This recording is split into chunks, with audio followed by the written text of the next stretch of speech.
capitalize over poverty to the desperate, poor ZANU-PF members, to be precisely. It appears the faction of Mnangagwa is far from giving up. They are trying by all means to give an impression that they are doing something to alleviate issues of poverty in Zimbabwe. But when you look at it, people are taken for a ride. Unfortunately, they cannot see that.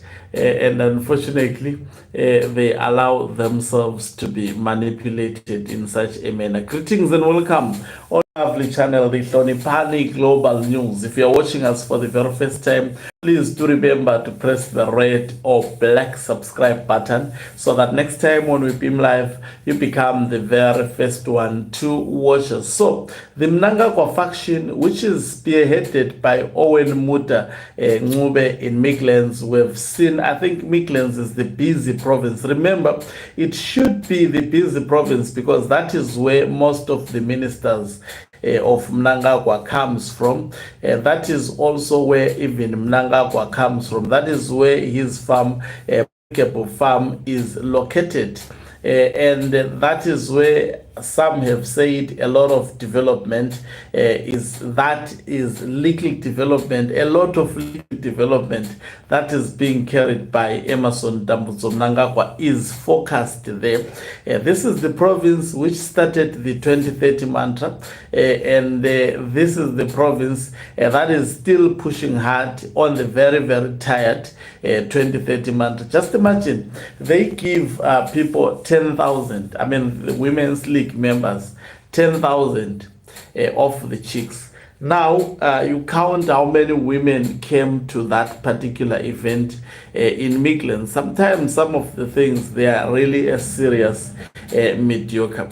Now let's say, and in order for, I'm doing a chicken business, so I've been doing it for 3 years, having started it from scratch.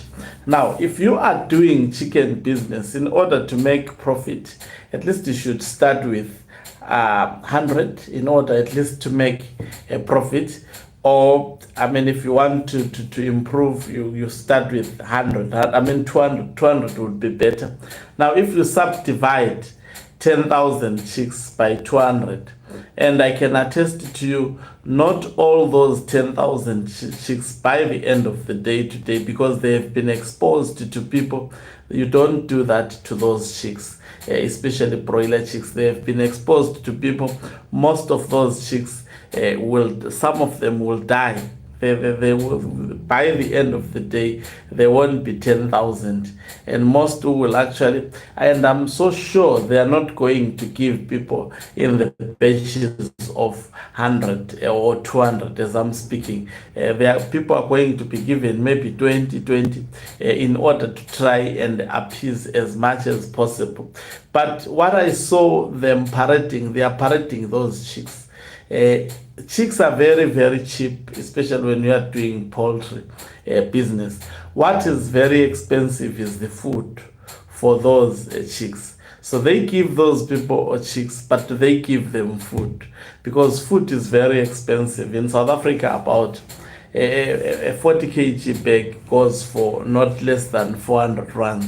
So you can count. I'm sure in Zimbabwe it is very, very, it is more than what I've just mentioned. So if they are to give these members of the Women's League this number of chicks, maybe, 10,000, all of those, subdivide all the women.